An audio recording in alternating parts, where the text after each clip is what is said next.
Good afternoon.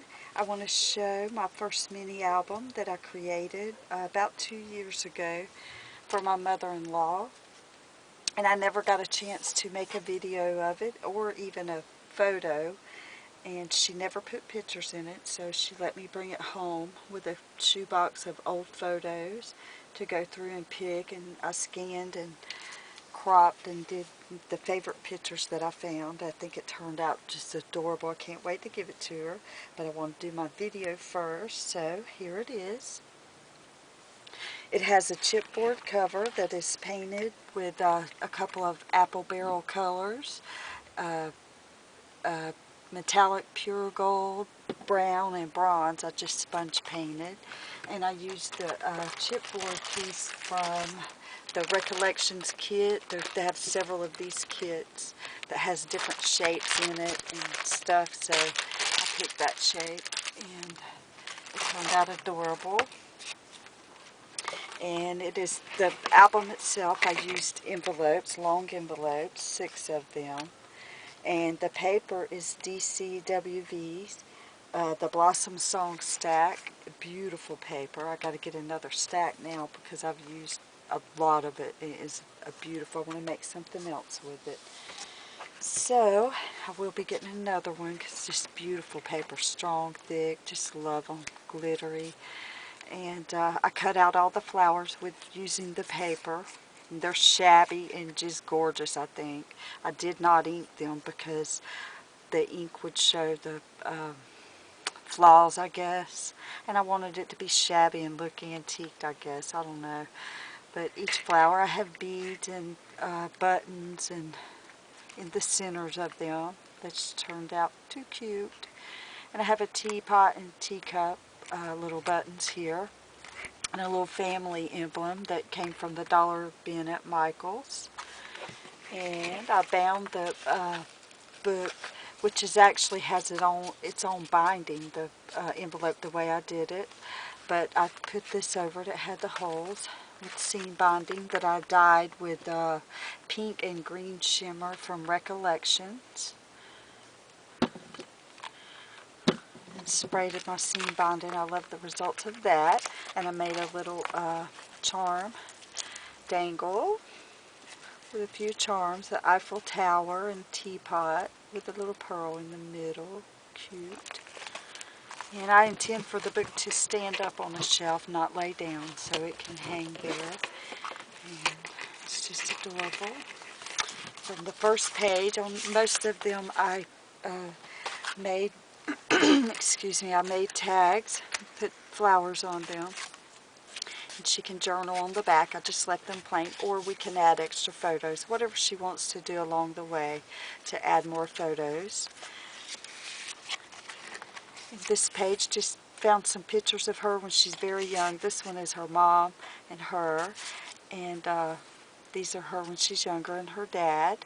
This is the only flower that is punched. I replaced this page. It was the only page when I got the book back. I just wasn't happy with the front page, so I just wanted something simple like the other pages. And this flap came from a set of note cards from the dollar bin at Michael's. The paper is glittery and it just kind of matched the paper line that I've used. It just looked like it went with it, so I like the result of it. So that's my flap there. And I have some shipping tags in them, and I cut a ½ inch off of it because I didn't want it sticking out further, so it's about even with it. And then I made these for extra photos. I'm thinking some great-grandchildren and maybe her children when they're grown, because there's none in here. And these are some K & Company tags. And I just put together with a little button. I thought it was cute, and that looks like it's curled up under there. I might have to trim that, or I'm just pushing it down too far maybe. But the tags just matched my paper perfect. I love those K & Company tags. I've got a few stacks that I've collected, and you can always find one to go with something you're working on. So, and this is an old picture of her in a real pretty dress. And she was a poser. She loved to get her picture taken, you could tell. the times were simpler. She's fishing there. Her and some friends. It's neat. I just love those old photos. And each page has a pocket that she can store extra stuff. I didn't make tags for that. I thought the tags were fine over here. If she wants extra whatever, we could do that too. But I just think it'd be wear and tear on it. But you could definitely put something back there that everyone don't dig out, you know, something private. And each page basically the same. There's another K & Company tag. I made the flower to go on it and put beads in the center. Thought it turned out cute. Ain't they shabby and just uneven and just too cute. And I just put seam binding ribbon tied around this. I love those shipping tags. They're pretty rough, rugged, you know. And this page tells a good story of her pictures. This is when her and her husband first met, my husband's dad. And over here, they're expecting their first child. How cute is that? There's the first baby, which was a very good friend of mine, Linda, my sister-in-law. That's her when she was a baby. How cute. So that tells the story of their first child born. And over here, more K & Company tag.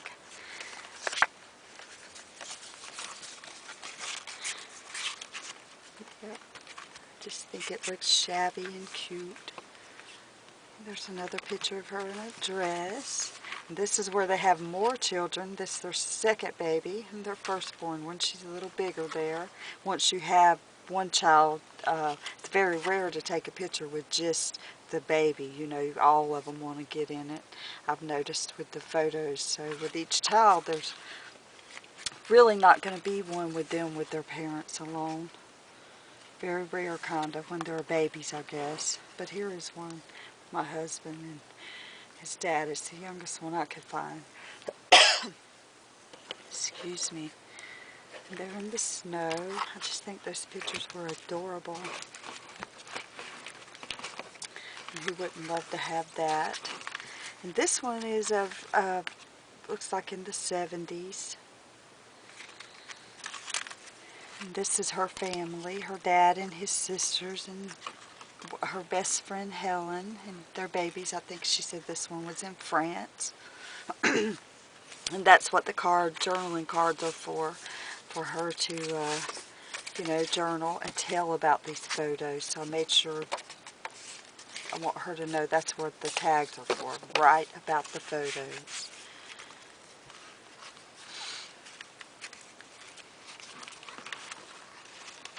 Just different tags that I created, playing with the papers.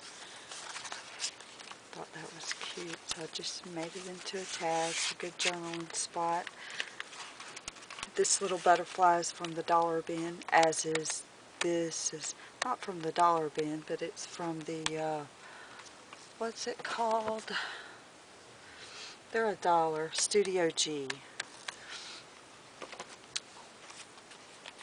The little twist around thing, and these were the Dollar Bin, as were these little flowers with the pearl in the middle. About a couple of years ago I bought them. This little page opens up, and this reveals the same photo but zoomed in just on her face. Look at that. I thought it turned out great. I was worried it'd be blurry, and it wasn't. And this is her grandchildren. I think she's just going to love this. I can't wait to give it to her here shortly. Because she loved the book, but it was empty. Now it tells her story, so I think she's going to enjoy it. And I'm going to enjoy looking at it every time I go up there. She's my neighbor, you know, so I'm not far from her. Just took a while to get the book, the pictures in the book. And on the back, I didn't show the back. I put a K & Company tag with the flower and some buttons, and wrote her a little message there. And I just think it turned out adorable. I'm proud to give it to her, and especially now with all the photos in it. It's beautiful. And thanks for watching.